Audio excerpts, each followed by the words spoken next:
All right, everyone. Good afternoon. My name is O.C. Wheatfall, and I serve as the current Region 4 Student Development Committee Chair. And I would like to welcome you all to our first installment from the Region 4 Student Development Committee. Our goal with this committee is to provide you with opportunities and experiences that you can use within your university and once you leave it as well. We will be recording these sessions throughout the year for folks to use at their own convenience and use to various trainings as they need be.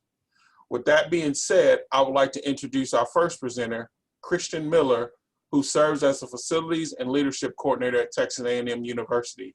Without further ado, Christian, take it away. Thanks, OC.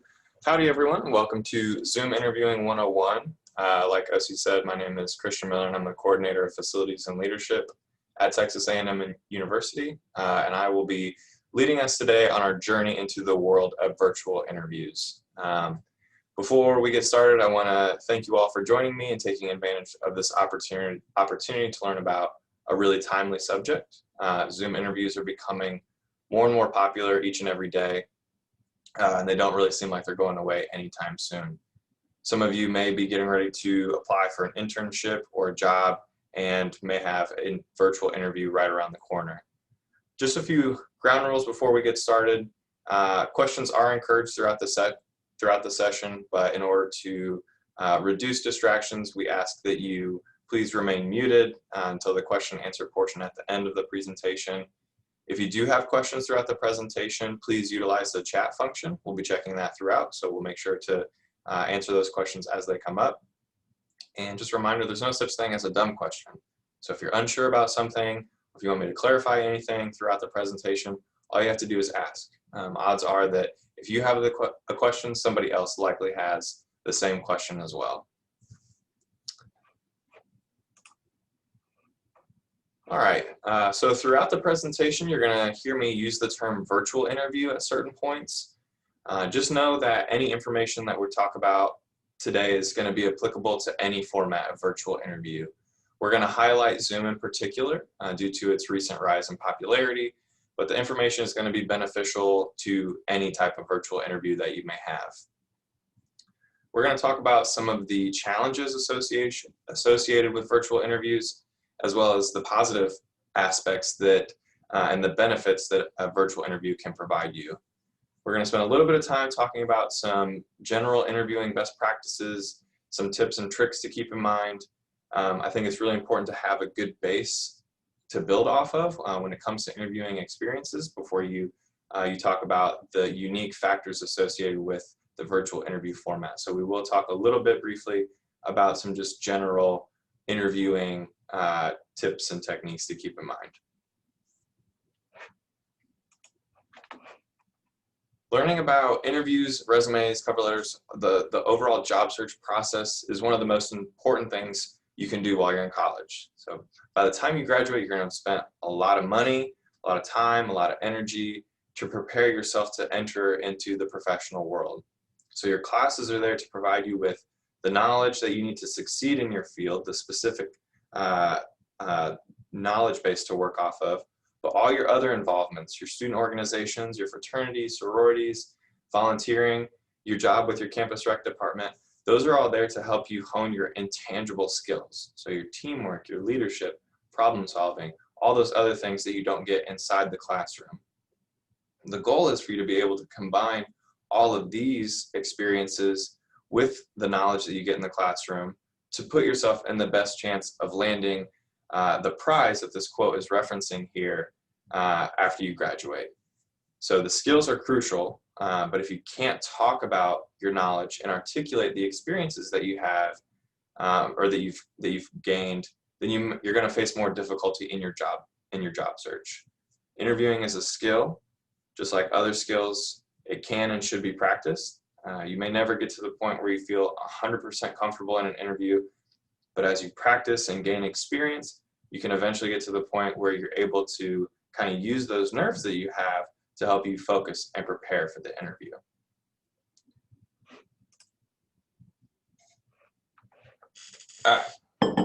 So we all know what interviews are. You probably had to interview to get your job with your campus rec department at your school. You may have interviewed to get a scholarship or an internship, maybe even to get a position within a student organization.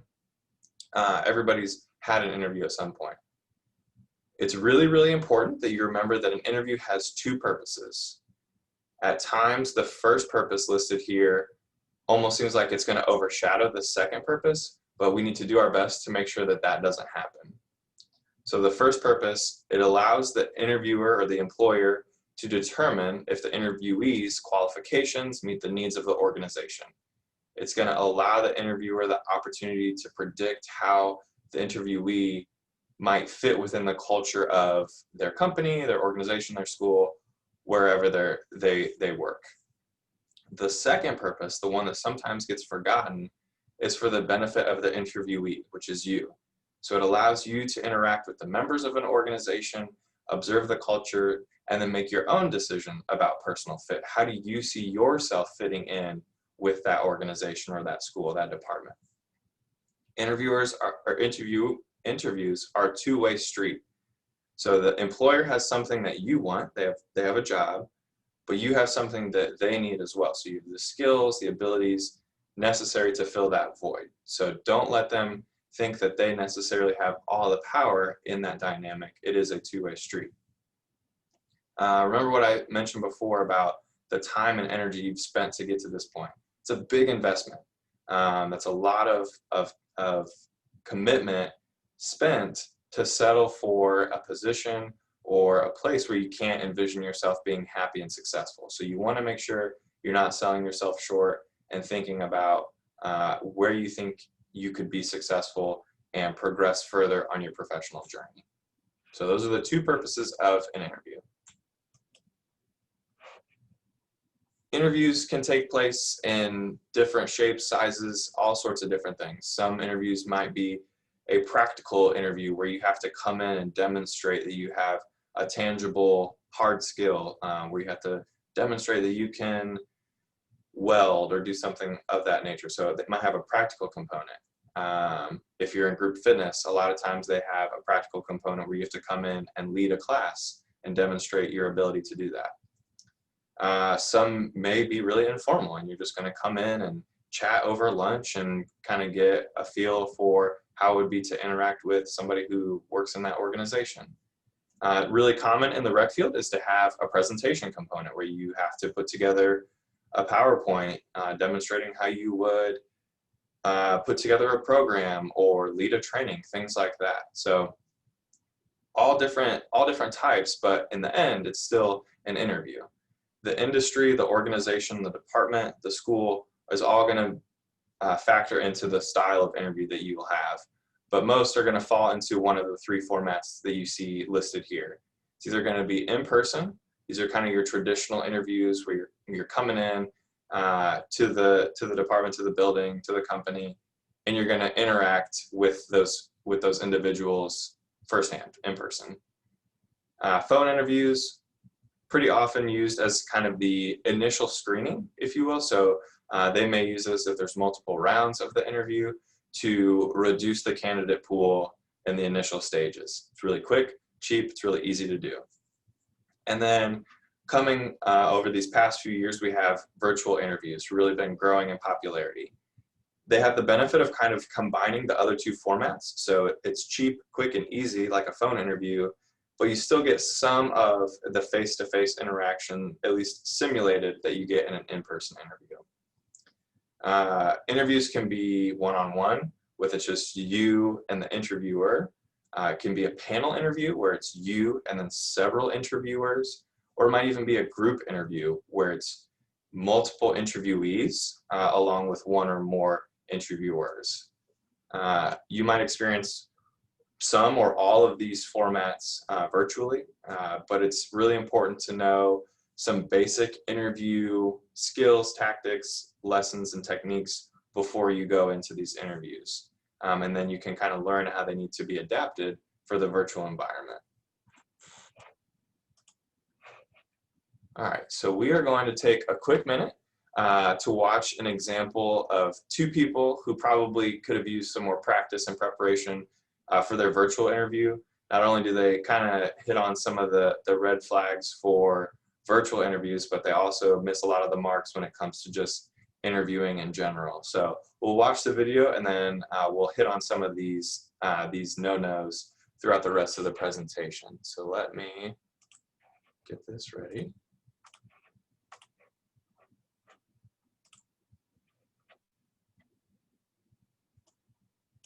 People have their interviews on the internet. Okay, here they are. And when I hit this, they'll be able to see us. So come on and get in here close so we can be seen in the webcam. No, get cheek to cheek. Nick, come here, cheek to cheek. Crowd me. We can see you guys. Okay, Good. great. You got it? Hi. We can hear you fine as well. Oh, great. Good. Billy McMahon. Nick Campbell. We're going to ask you a few questions that some of our candidates find a little bit odd. Let's go No weird. judgment. Shoot. You're shrunken down to the size of nickels and dropped to the bottom of a blender. What do you do? It's not so much getting out of the blender, it's what happens next. You've got 2 nickel-sized men free in the world. Think of the possibilities. I mean, on top of my head, and I'm just My spitballing head's here. swimming. Sunglass repair? We'd be hell on those little screws. Or maybe stick us in those submarines that they put in people's bodies to fight diseases. Okay, that's not a real thing, the submarines. No. Wait a minute. I thought we were stuck in a blender. Now we're saving lives? What? What? What? What? What? Wait a minute. We were stuck in a blender, What a journey. and now we're saving lives? You What? guys led us to this. Thank you.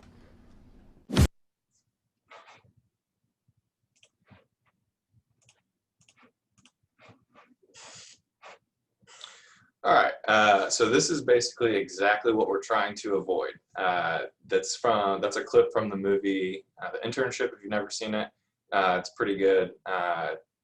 A pretty good example of what not to do when put in a situation where you have a virtual interview. Like I said, we're going to hit on some of the things on how to avoid that situation throughout the rest of this. All right. I mentioned before, virtual interviews are becoming more and more commonplace in today's environment. COVID-19 has really compounded the frequency of virtual interviews to a whole new level.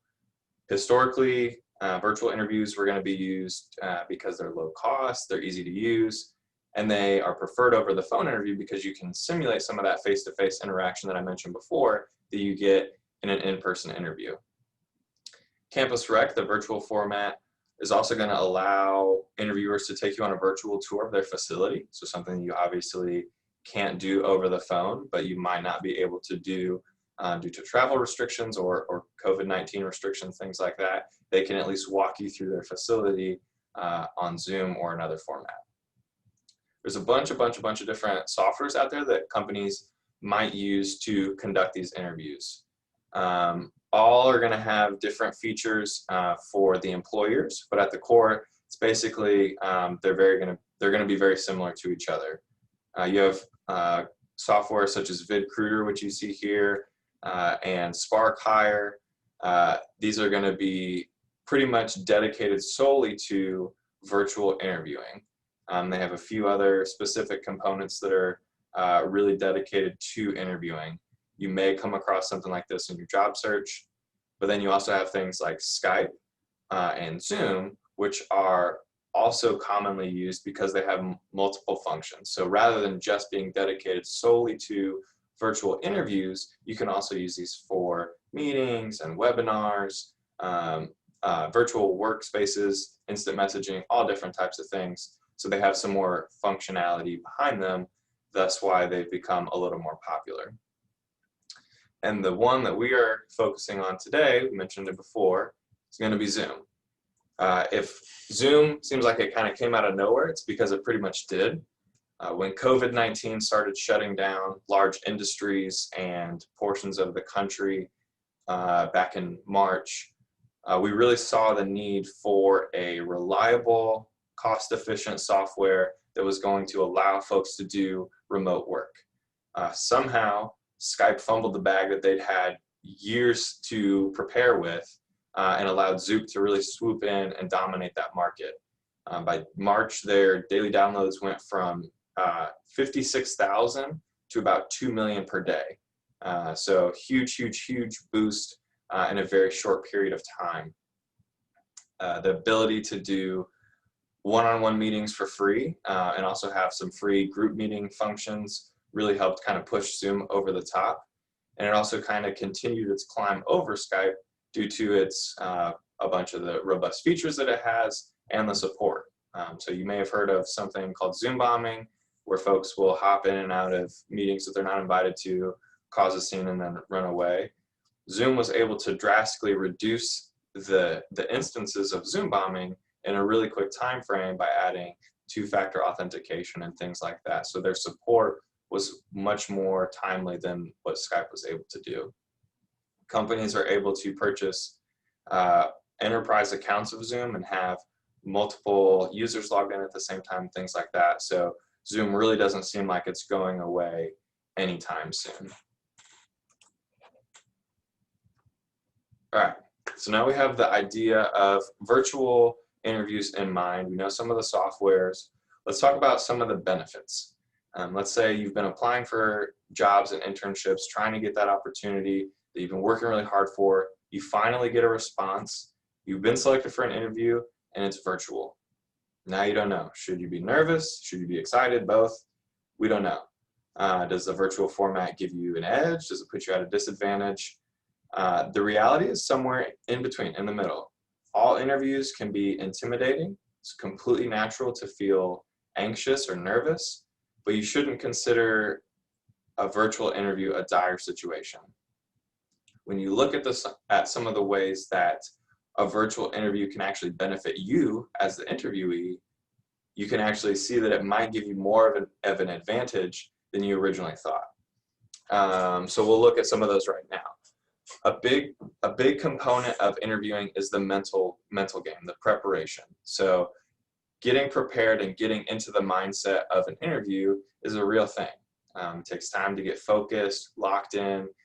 You want to be honed in on the task at hand. It's going to help you seem more polished and prepared. And in a virtual interview, you actually have the opportunity to do that on your home court. So in sports, home court or home field advantage is a real thing. Not only does the home team have the crowd behind them, but they get to wake up in their own bed. They get to go through their own morning routine. Their travel time is shorter. And just like in sports, in a virtual interview, you get to set up your home court. You can put yourself in a familiar location. You can help reduce some of the stress that would come with traveling to the interview, being in an unfamiliar environment, all those types of things. By controlling your routine, you can help put your mind at ease. And even if you don't believe it, being somewhere familiar and comfortable can have a subconscious benefit. So it can help, even without realizing, it can help kind of put your mind at ease going into the interview. The next benefit, although you're on camera, the virtual format allows you to prepare some lifelines that you wouldn't be able to do in an in-person interview. You don't want to be shuffling through note cards and papers all around you, but you can still keep some key notes posted off camera or behind your computer, things like that, to help remind you of certain things that you want to highlight during your interview. So even doing something as small as putting a small inspirational quote can help bring you back to focus during an interview. So something like smile or relax or you've got this are perfect little examples of those small little reminders that can kind of help keep you focused during an interview. We'll touch on that a little bit more in a little while. And then another one, so a specific type of virtual interview, not always done through Zoom, could be when an employer sends you a list of questions that they want you to record yourself answering. So I know of a few people when I was in grad school, when they were applying for professional positions, this was how their first round interview was. So you get sent a list of questions, you record yourself answering them, and then you send them back to the interviewer. This type of interview may not be as common, especially with Zoom kind of growing in popularity, but they're still around. They offer even more flexibility than traditional virtual interviewers from the employer's perspective, because they can review these now at their own pace. So they don't have to do it at a scheduled time. On the surface, this may seem really daunting or nerve-wracking, but it's actually going to provide you with the opportunity to take an unlimited number of takes. You get to practice your answers, make sure you nail everything about your delivery, the time, the volume, all those things that you don't get in a real, an in-person interview. So life doesn't have that do-over button, but if you're doing a recorded interview, you might have that opportunity. That's just some of the benefits that a virtual interview or a Zoom interview can provide you. But it's not all rainbows and sunshine. Although it's becoming more widely used, virtual interviewing is not a perfect science. For all the interviewers, or for all the advantages that virtual interviews are going to provide employers, there's still some challenges that are going to be inherent to the format. The first, probably the most obvious challenge, is technology. There's a lot of moving pieces in a virtual interview. You've got webcams, you've got microphones, computers, the internet, a whole bunch of stuff. All it takes is one of these pieces to malfunction, and the interview can be derailed and sidelined. We'll talk about the importance of technology here in a little bit as well. Another challenge comes from the environment. So what I mean by that is just sitting in front of a computer and talking to a camera may not be or may not feel very natural for some people as a face-to-face conversation. Things like eye contact, your speaking volume, picking up on the social cues of a conversation can be either delayed or disrupted by the computer. So that can create another challenge there. And then the last one, as great as technology is and all the abilities to do Zoom interviews and virtual tours, you can never fully simulate the firsthand experience that an in-person interview is going to provide. So you don't get the opportunity to walk through the halls, take stock of everything. You can't see if people in their offices seem to be enjoying themselves. You don't get to drive to the office to see what the commute would be like, or parking, or if it's in a good part of town, anything like that. Technology just can't bring us all the way there.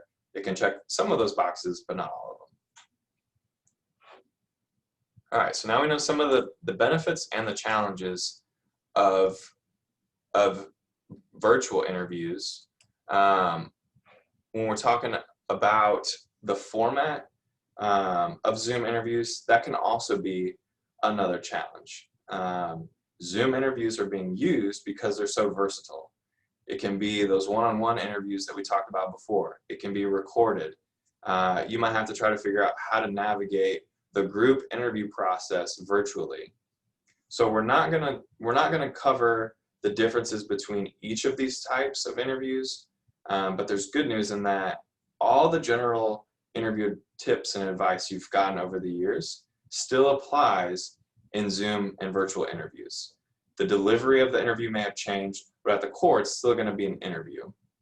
So we're gonna talk about just some general quick tips to keep in mind in any interview format, and you can use those as your basis to kind of build off of, whether it's virtual, whether it's in person, on the phone, etc. All right, so these are going to be just some quick and dirty tips. Again, they're going to benefit you regardless of the format. I'm only going to do some of these that are going to be the greatest hits because I want to make sure we talk about Zoom. We could spend all day just discussing general interview tips. At the end of the presentation, we're going to have some time dedicated to question and answer. I'm happy to discuss any interviewing questions that you may have at that time. I'll also have my contact information at the end of this presentation. If you ever want to give me a phone call or an email, happy to talk about it in that setting as well. But some of the greatest hits for interview preparation. Number one, practice makes perfect, just like that picture says. If you want to bring things back to sports, there's a reason why baseball players take batting practice every day, or why NBA players do shoot-arounds before games when they've already played thousands and thousands of games before. Going through repetitions is one of the best ways to develop your skills and become more comfortable in an interview. So it doesn't have to be anything major, but have a friend run through some questions with you. Ask your supervisor to set up a mock interview with you to simulate the campus rec interview process. Practice answering questions in front of a mirror or on camera. Record yourself on Zoom so you can kind of put yourself in that mindset and see, ooh, I want to make sure that I highlight this experience, or I want to make sure I don't trail off at the end of my sentences. Practice going through that situation so that when you come to the interview, it's not the very, very first time you've been in that environment. So that's the first one, practice. Number two, do your homework. You should always, always, always research a company before you even apply for a position. We talked about how valuable your time is. The interviewer's time is also valuable. You don't want to just be blindly applying for everything if you don't think you would fit into the organization or be qualified for the job or want to do the job, all those types of things. Always do your research beforehand. Make sure you have some idea about who the company is or who the school is. What are their values? What's their mission? Are they under athletics? Are they under student affairs? What are the expectations and responsibilities of this position going to be? Is that something I would want to do each and every day? The really good thing about campus rec is that we're such a small field. You have a number of resources that are going to be available to you through NIRSA if you ever want to find out more about a school that you're applying to. You should always talk with your supervisor and other members of the professional staff at your university when you're considering applying to a campus rec position, because the odds are either they know somebody or they know somebody who knows somebody at that school. So we're a very close network of professionals, and you want to make sure you're utilizing the resources that you have at hand. If, after doing your research, there's still questions that you want to know the answer to, then that's your opportunity or your responsibility to ask good questions in the interview. Good interviewers are always going to leave time for you to ask questions, and you always want to make sure you're asking questions. Take advantage of the time that's provided to you to ask questions. It shows you're interested in the position, that you've put thoughtful consideration into the position, and that you've done your research ahead of time. More importantly, it's also your opportunity when we talk about interviews being a two-way street to find out if you think you would be a good fit at that organization. What does a typical day in this position look like? How would you describe the culture of the professional staff, of the students? Do people enjoy working here? Those are things that would probably help you making a decision of whether or not you would like to work for that school or that department. So you want to make sure you utilize your time well. If you don't ask questions, or if you take the easy route and just ask one of the questions that can be found on the homepage of their website, it can kind of make it seem like you didn't dedicate the time or effort to prepare ahead of time. So you always want to make sure you're prepared with good questions for the interview. First impressions are super important when it comes to an interview. Most people are going to make a judgment about somebody in about the first 15 seconds of their interaction with them. It's really easy to make a bad first impression, so we do everything in our power to make sure we're making a good first impression. So we're going to smile, stand or sit up straight depending on the format, make sure you're dressed to impress, which we'll talk about in a little bit. Always making sure to be punctual, so 10 to 15 minutes early. Have a firm handshake if we ever get back to a time when we're shaking hands. All those things are really important when it comes to making a strong first impression. Another really good way to make a good first impression is to practice active listening. So this is going to help you remember names. It's going to help you remember titles. It's also going to help you recall information when reflecting on the interview later. So if you go to an interview and you think it goes really well, and then they offer you a position and you can't remember anything about the interview, that's going to be more difficult for you when you're trying to make your decision. So always make sure you're practicing active listening. It's also going to help you when it comes to answering questions. So you always want to make sure you're answering the question that the interviewer asks. So if you don't understand a question, always ask for clarification. If you assume you know what the interviewer is asking, this could lead you to some confusion. Don't be like the two folks in the clip from earlier and just go off on your own tangent. So they're answering questions that the interviewers didn't even ask. There's a reason why they're asking you those questions. It's because they're looking for answers and how you respond to those situations. And the last general tip is one of the hardest. So just being confident. Confidence is something that's going to come more naturally to some people than others, but that doesn't mean you can't convey confidence while still being really nervous on the inside. The idea of fake it till you make it, that's a real thing. You can display confidence through your eye contact, through your posture, again, through that handshake when you're able to do that.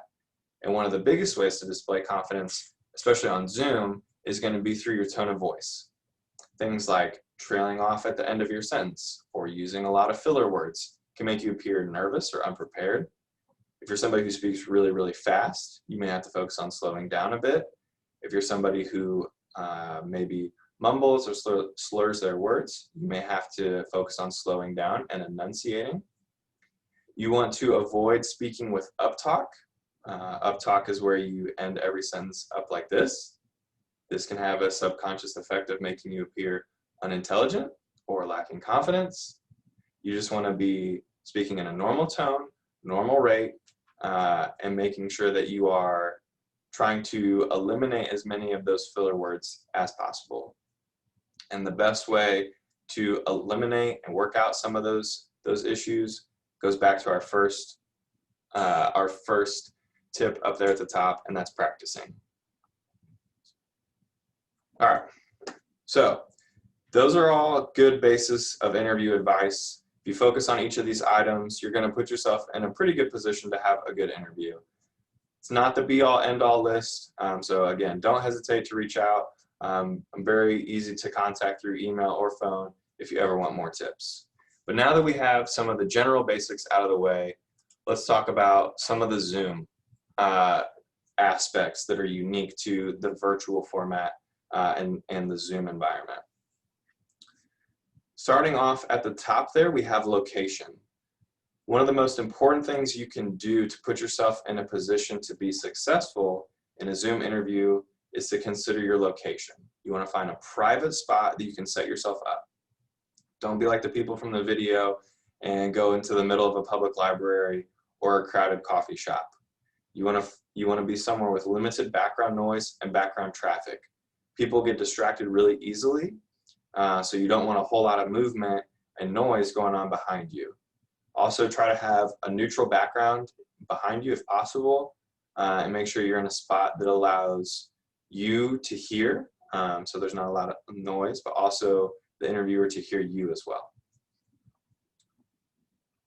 Virtual backgrounds are a pretty cool feature of Zoom, but they can lead to background bleed like you see here, especially if you're not using a green screen. So make sure that neutral color background is typically fine. You don't need to have a completely blank wall, but you don't want to, again, have a window or something that's going to have a lot of movement going on behind you. You want to make sure you're doing your best to limit distractions. You're going to turn off notifications on your phone, on your computer.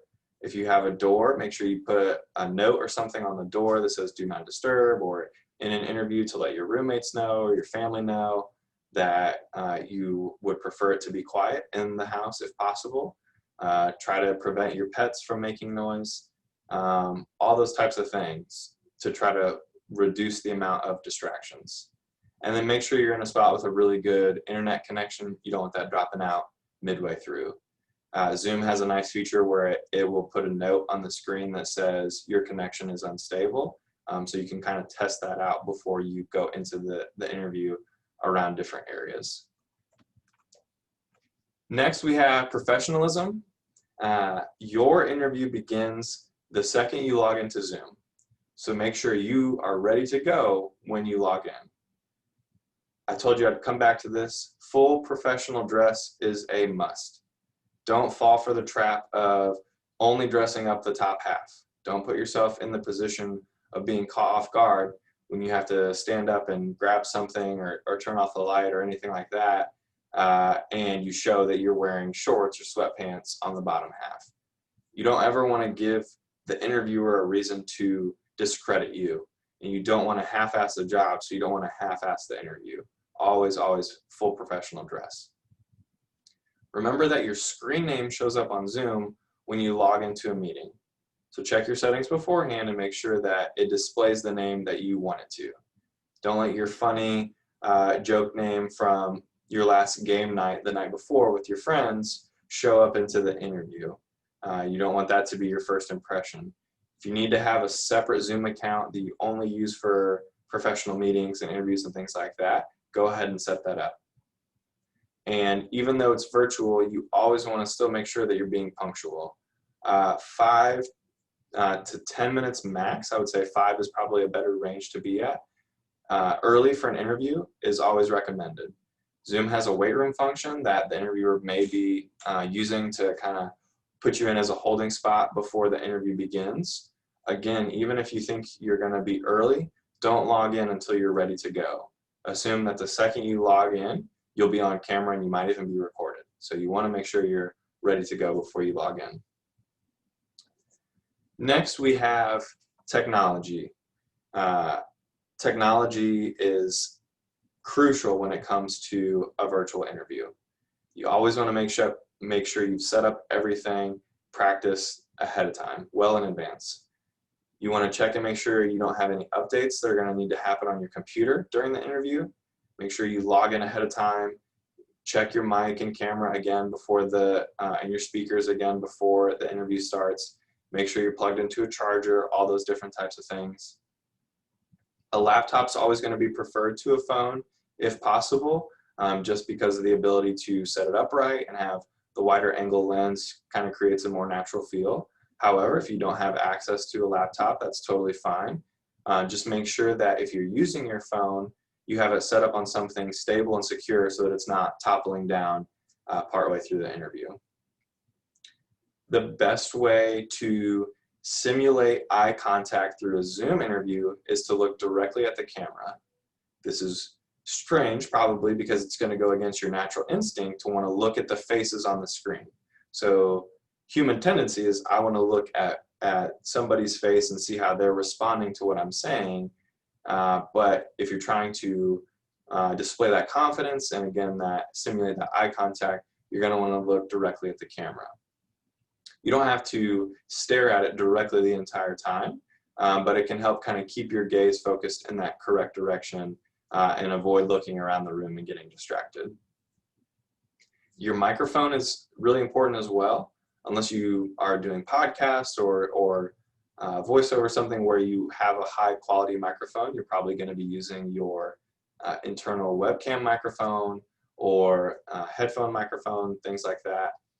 These are fine and they do the job well. I'm using one today, but they're serviceable at best.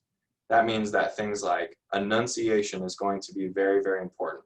Comes back to displaying that confidence. You want to speak clearly at a good volume and at a reasonable pace because you're speaking into a webcam. So you want to make sure that it's able to pick up all those details that you're displaying in your communication. Nobody's ever going to notice if all these things work properly, but they're going to notice right away if things stop functioning or don't function well. So it's unfair, but some people are going to subconsciously attribute technology issues with you having a poor overall interview. So you want to make sure you have that stuff ready and prepared ahead of time. Life still happens and challenges may roll during the interview. So you may have to adapt and you want to make sure that you don't let that kind of derail your whole interview setup. But the more of these things you can have prepared ahead of time, the better off you'll be during the interview. All right, just a few more of these tips. Lighting is another important component. When you talk about theater technicians, they would be able to tell you all about how lighting can create mood and effect and positive and negative feelings. It's another important piece of the location that you're going to be at is the lighting. It's never going to be enough to push an interview over the edge and make them fawn over you and love you. But if it's bad enough, it can swing that interview against you. So some things to look at are the angle of lighting. If you have lighting from below, creates shadows on your face, it makes it look like you're telling a spooky ghost story by the campfire. It's not really what you want. You're going to want indirect lighting. It's going to produce the fewest shadows. So some ways you can do that, you might try setting up a desk lamp at an angle off camera. You adjust it so you kind of find a good spot. Natural lighting can be more favorable than artificial light, but don't be too reliant on Mother Nature to come in and provide you with perfect lighting. If it's a cloudy day or extra sunny, you still want to make sure you're able to get good solid lighting in the room that you're in. If you're in a room with the lights on a timer, maybe you've borrowed an office of a professional staff member, or you're using like a study room in a library, something like that, make sure that you are able to disable that timer on the sensor to avoid the room going dark halfway through the interview. When it comes to body language, this is another big piece of conveying your confidence. So you want to make sure you maintain good posture. You want to sit up straight.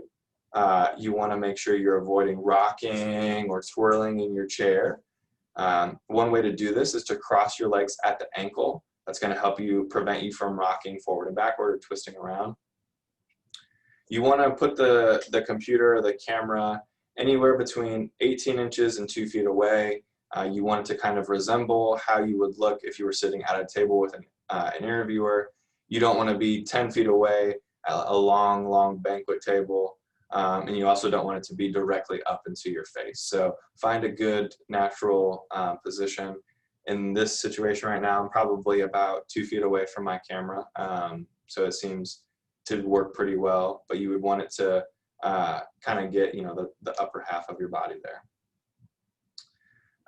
Some other things, the benefit of a virtual interview is that you can kind of simulate the face-to-face, the in-person interaction. So that means you can emote with your hands to reinforce what you're saying. I talk with my hands a lot. So it's good to do that periodically to kind of help, again, reinforce or emphasize what you're saying. But what you want to avoid is all the extraneous movement, hands above your shoulders, things like that, because that's going to get distracting. So we don't want to be doing that. But if you're making a point or something like that, that hand movement is okay. And you want to avoid crossing your arms or tapping your hands, making noise like that. Again, those things that come across as less professional in an interview setting. And we touched on this a little bit earlier, but when it comes to virtual interviews, one of the benefits you have is you can actually prepare some lifelines. So what I mean by that is when you're doing your research and your practice, you're going to have the opportunity to write some notes that you think may help you during the interview. And you can post these off screen for a quick reference to refer to during the interview. So we're not talking about having cue cards and reading from them and having your friend drop it down and making sure you're hitting on everything. But these little general reminders of the important information that you wanna make sure that you highlight. If you ever need a second to collect your thoughts before answering a question, take that second to try to formulate your answer. Take a quick glance off screen if you need it, but avoid staring off screen for a long period of time and then coming back. These are just going to be those quick hitters, those things that you're like, oh yeah, I want to make sure I touch on that. Those lifelines can be really helpful, especially when you're dealing with some common interview questions. So we're about to talk about those, but they can help you have some of those bullet points prepared going into the interview. When we're talking about common interview questions, some people really hate them, but there's a reason why they're common. Interviews are going to be unique to the industry, to the school, to the employer, and to the candidate. But common interview questions are going to allow interviewers to get a general feeling for everyone, for all candidates. They're used because they're easy to develop. They don't take a whole lot of time or thought. They can prompt for some natural follow-ups, which leads to a more conversational interview, which some employers or interviewers prefer because they think it's a more realistic representation of the candidate. And they also help create that uniformity among the candidates because everybody's being kind of held to the same scale. You're probably familiar with some of these common interview questions. I mentioned the importance of practicing earlier. Starting with common interview questions is a good place to start. If you're like, well, where do I even begin when it comes to practicing? You don't need to rehearse your answers, but again, coming into an interview, having that practice and that experience and run through those things can kind of help you have some of those keynotes in mind and feel a little bit more comfortable than if you were just completely unprepared. So we're going to watch another quick video Robin Williams here is going to show us an example of what can happen if we don't practice our common interview questions before it's too late.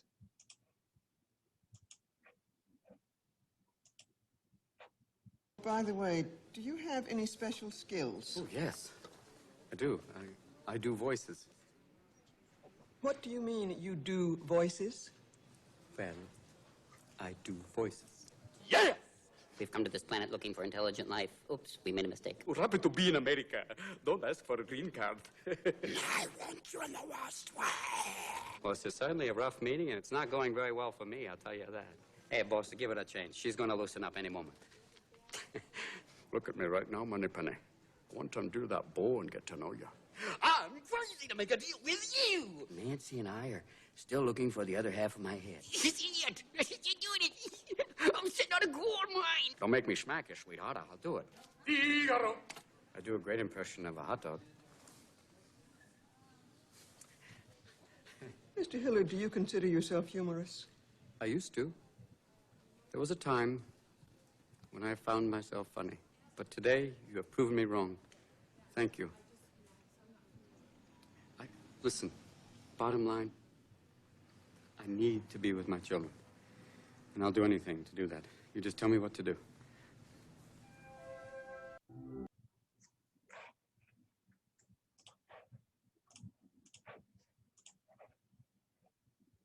Again, another good example of how not to prepare for an interview. So you would want to make sure you have something in mind if an interviewer asks, what are some of your strengths, professional strengths? Some of the other common questions that you've probably heard before or may hear at some point, they may change the wording or the phrasing of some of these, but don't be surprised if you get asked some of these at some point. Greatest strengths, areas of growth or biggest weaknesses, what drew you to this position, why'd you apply, tell me about your experience working with a team, do you have any leadership experience, and then that one at the bottom, that's one of the most important things to be able to answer, tell us about yourself. Pretty easy way for interviewers to kick off an interview. It's open-ended, leads to some conversations, can help break that ice at the beginning, make people feel more comfortable. There are 3 questions that you want to make sure you answer when asked this question to tell me about yourself. You want to make sure you answer who you are, what you can do, and why you're here. So who you are is a little bit about yourself and your background, highlight some of the key experiences that brought you to your current position. You want to brag about yourself a little bit, talk about how you got to where you are now. What you can do, so some of your professional experience or expertise, projects, things like that you have related to the position. And then the last one, why you're here. So what drew you to this position? What makes you think you'd want to work here? What makes you qualified? All those different types of things. Your answer should be anywhere in the ballpark of 60 to 75 seconds. Some things say 45 seconds, some things say up to 2 minutes. It's really kind of up to you. If you go too long, you might lose the attention of the interviewer. If you go too short, they might think that you don't have a whole lot to say. So I want to challenge you and say sometime over the next few days, stand in front of the mirror and answer these questions as you would in an interview and time yourself. You might find it's way harder to fill 60 seconds talking about yourself. You may find it's way harder to not talk about yourself for 4 or 5 minutes. So you want to make sure, again, that you kind of have some of those key notes that you can highlight and go through and answer that question thoroughly. And the reason why we practice doing so is so that we can avoid falling into one of these categories. The resume rehash, that's when you're just repeating line by line, verbatim, your resume. The interviewer has your resume, they've read it, or they can read it. So again, you're giving them the highlights, the greatest hits throughout that. The Mr. or Miss Modesty, so your interview, that's your time to really kind of brag about yourself. You don't want to come across as cocky, but you want to make them believe that you are the best possible person for this position. So the way to do that is not to shy away from achievements and qualifications. You want to make sure that you emphasize those. We want to make sure we're avoiding the first date. So you may have gone on a date before that felt like a job interview, but we don't want our interview to feel like a date.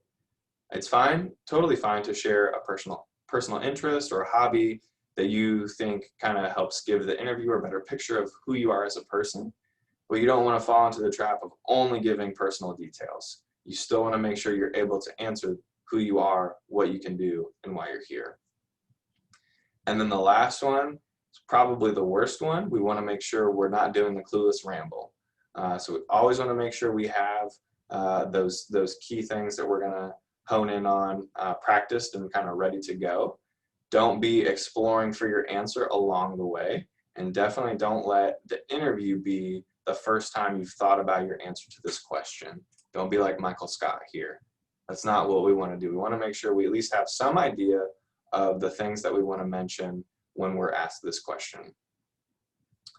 We have one more video. We're going to see, it's from a clip from The Devil Wears Prada. We're going to look at what can happen if you don't have an answer prepared to this question to tell me about yourself. You'll see how difficult Anne Hathaway has it with a pretty harsh interviewer, but her lack of confidence going in really isn't going to do her many favors. So we'll get this queued up here.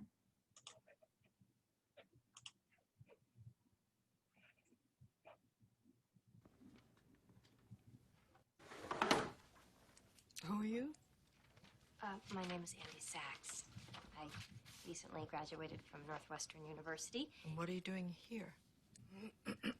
Well, I think I could do a good job as your assistant. And,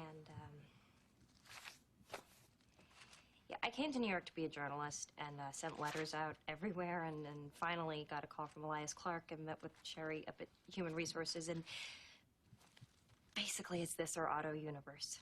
So you don't read Runway? No. And before today, you had never heard of me? No. You have no style or sense of fashion? Well, I think that depends on what you're... No. That wasn't a question. I was editor-in-chief of the Daily Northwestern. I also won a national competition for college journalists with my series on the Janitors Union, which exposed the exploitation of...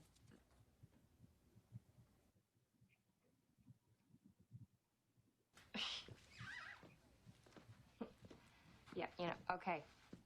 You're right. I don't fit in here.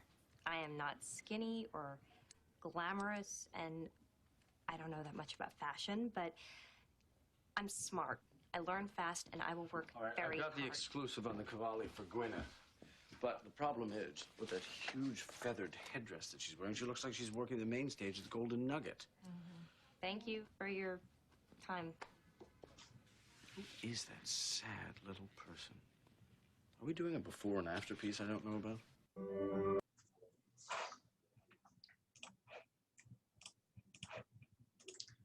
All right, so not the best. If she had come in and started with her qualifications rather than kind of saying, this is my last chance before I have to go to Auto Universe, she probably would have made a better first impression. So she had some experience. If she would have done her research ahead of time, that would have helped show her interest in the position rather than saying she had never heard of the magazine, never heard of the woman that she was applying with. All those types of things would have kind of helped her make that better first impression and answer that question a little more thoroughly. So again, this is often how people are going to use this as a first question to get the ball rolling in an interview, whether it's in person, virtual, on the phone, anything like that. So make sure you've gone through that and practiced a little bit ahead of time. All right, so Zoom doesn't seem like it's going away anytime soon. I mentioned that before. It seems like people are honestly just going to continue moving towards this format in a digital age. Your ability to kind of demonstrate your competence in interviewing in any format is only going to continue to grow in importance as the industry and job searches become more and more competitive.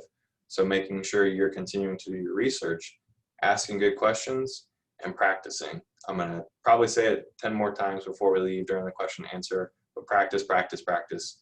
Very, very important. That is the conclusion of the formal presentation part. Thank you all for joining me again today. Now we'll have plenty of time, about 30 minutes or so. If we have any questions, we will go ahead and answer those now. All right, Christian, before we get to that point, I do want to thank you for taking time to go through this presentation with us. Like I mentioned earlier, this is the first in a series of other presentations we hope to put on for you all. Like Christian mentioned, that is his communications down there if you want to contact him and talk further or have him look at some other different things for you. But I want to jump in and ask some questions that I got submitted to me prior to, based on the topic at hand. And I want to give you a chance to answer those. Sure. So the first question we have is, do you have any tips to help someone stand out in a group interview session on Zoom? Yeah, so it can be difficult, right? So how do I stand out when there's other people in here all trying to do the exact same thing? And one of the biggest challenges when it comes with Zoom, we talked about it before, is that you don't necessarily get to pick up as easily on the social cues of a conversation. And so a big component of a group interview, the interviewer is not only looking to save time interviewing multiple people, but they're also often looking for how you interact within that group. So some ways you can kind of help do well in a group setting, even on Zoom, is practicing that active listening and being respectful of other people when they're speaking, paying attention when they're speaking, giving credit when they have a good answer. So you don't always have to come up with, I guess what's the best, come up with your own answer for everything. So what I mean by that is, if I'm in a group interview and the interviewer asks a question and OC has a really good answer, I may start my answer by saying, I actually think OC said it really well when he said XYZ. I would also add ABC. So using theirs to kind of build off of shows that you're able to kind of give credit in that way. And just making sure, again, the big thing that's going to be important in the group setting is going to be confidence. So if you are trailing off in your sentences, if you're hesitant or quiet, it's going to be difficult for you to stand out. So you want to kind of do that fake it till you make it. Don't be afraid to jump in and provide an answer if you think you have a good one. But it is difficult. It's not super common, or at least I should say I haven't seen it a ton in campus rec. So if you're staying in this field, you may or may not ever experience it, but the group setting in Zoom is one that can have some challenges for sure. Thank you. Another good question we got asked is, you mentioned about being in the right location and make sure you have that home court advantage set up, but what do you do in that one instance that your technology completely goes out in the middle of an interview? What suggestions or things would you have a potential interviewee take in that situation? Yeah, that's what I was kind of mentioning before, right? So life is gonna have its own plans regardless of how well we prepare sometimes. So in the event that your internet goes out or your camera goes out, whatever it is, the first thing is probably just going to be take a deep breath, remaining calm. Odds are every interviewer has experienced that at some point. They've probably even experienced it as an interviewee at some point. So making sure you don't let it get the best of you. You still want to remain focused. You should always have, you don't need to have it in front of you, but be able to pull it up quickly, the phone number or the email address, of the person that you're interviewing with. That way you can contact them after it happens and say, I'm really sorry, I just want to apologize. It seems like my computer just died. It's going to have to reboot for a second. Can we continue this on the phone, or would you like me to wait for that to come back on. So just making sure you don't get too flustered and understand that it is a common thing that happens, and making sure that you are able to kind of still get in touch with them and continue that interview. You may have to adapt on the fly. Okay, awesome, thank you. A couple more questions here that I think kind of go hand in hand. The first one is, how should I respond to a question I don't know the answer to when I'm getting interviewed? That's a good question. One of the tricks that I like to do is actually what I just did. So compliment the question and say, you know what, Osi, that's a really good question. Can I have a second to think about that? So you can compliment the question. You can just ask for a second to think about that. Me, when I'm an interviewer, I would much rather you take a little bit of time at the beginning of the question to think of your answer than rush into your answer and kind of be stumbling along and finding it on the way. So if it is something that you truly, truly, truly don't know the answer to, maybe it's something you've never had experience in this situation, you can ask for clarification and be like, okay, are you, just so I'm clear here, are you asking for a time in which I had to lead a training? So ask for clarification, make sure you know for sure what they're asking. And then if you don't know the answer to it, you can provide your best answer. And then you can always end it with saying, you know, I don't have a ton of experience in this area currently, but I'm always willing, I'm a quick learner, and I'm willing to get that if it's crucial to this position. So there's going to be things that you don't have a whole lot of experience with. Everybody's campus rec experience is different leading up to this, but it's important to show that just because you don't have it now doesn't mean you're not able to get it soon thereafter. Awesome, thank you. And one last question before I let you go. You mentioned about, you know, take the time to interview the interviewer. So what are some of those questions that you think are best to ask during an interview session so that I can gain some more information to better help me make a decision? Yeah, absolutely. I think it's actually best to start with, before you go into the interview, when you're doing your research, when you're talking with the professional staff or your mentors, the people that you trust in their judgment, have them help you come up with a list of things that are important to you when it comes to a position. So you can rank these in a priority order. Is it important that you have flexibility in your schedule, that you are in a close community with the people you work with, that you directly oversee students, you know, the salary, all these different types of components of the job, and then get answers to those questions, because it does you no good if you have things that are important to you. If you get offered the position, if you don't know the answers to those, it's going to be really hard to make that choice. So if something like the ability to work on committees across campus is really important to you, then ask that question in the interview.